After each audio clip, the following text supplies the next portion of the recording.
Hello everyone, today we are making a very tasty but also very healthy sherry mint shrimp. I'd say this flavor closely resembles a sweet and sour shrimp flavor, and this recipe makes about 4 servings. So we're going to start by getting our ingredients together. To save on prep time, you can cut up all your ingredients the night before and store them in an airtight container in your refrigerator. But let's go ahead and get into what you're going to need. 1 pound of raw thawed shrimp. I used peeled, deveined, and tail-off shrimp to save myself some prep time. 1 tablespoon of extra virgin olive oil. 1 tablespoon of sherry cooking wine. 1 tablespoon of reduced sodium soy sauce split into 2 parts. 4 sweet peppers sliced. Half of a jalapeno pepper diced. Don't worry, this will not make your stir fry too spicy. 1 green pepper sliced. I like to get the ones that have 4 bumps on the bottom because they have a bit of a sweeter taste to them. A half of a yellow onion sliced, 3 cloves of garlic thinly sliced, 3 mint leaves shredded, and I just shred these up by ripping them apart with my fingers. About a handful of matchstick carrots, 2 lemon slices, and finally your rice. So I start by spraying my pan with some olive oil cooking spray. This is helpful if you're using a stainless steel pan or if your pans are heavily loved like mine.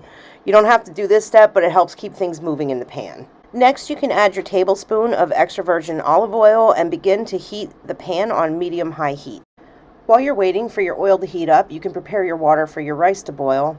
And I like to rinse my shrimp off and let it sit to drain while I get going with everything else. When the viscosity of your oil turns to about the viscosity of water, you know your oil is ready for cooking. So at this point, we want to dump our veggies into the pan.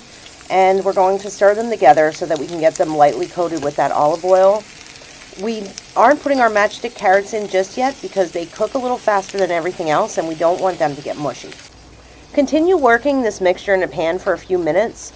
We don't want our veggies to cook too hard, but we want to get the flavors flowing through them. So you just want to kind of lightly stir them around, allowing them to cook for a couple minutes. By this point, your water may be ready to add your rice.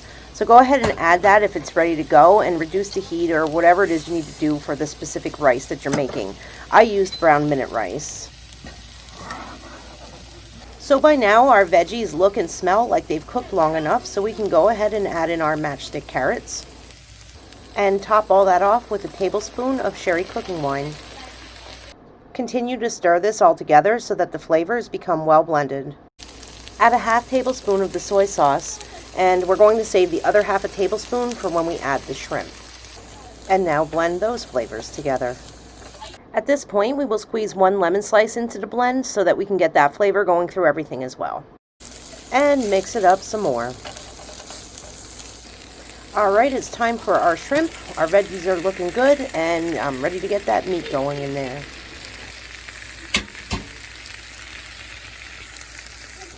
Now you want to stir this in well so that you can get your shrimp coated with all the flavors from your veggie mixture. Don't forget to check your rice. For me, it was time to turn it off and let it sit. Now I'm going to cover the shrimp for a few minutes because it speeds up cooking time and helps the shrimp absorb the flavors better. I allow this to cook this way for a few minutes until I see my shrimp beginning to turn pink.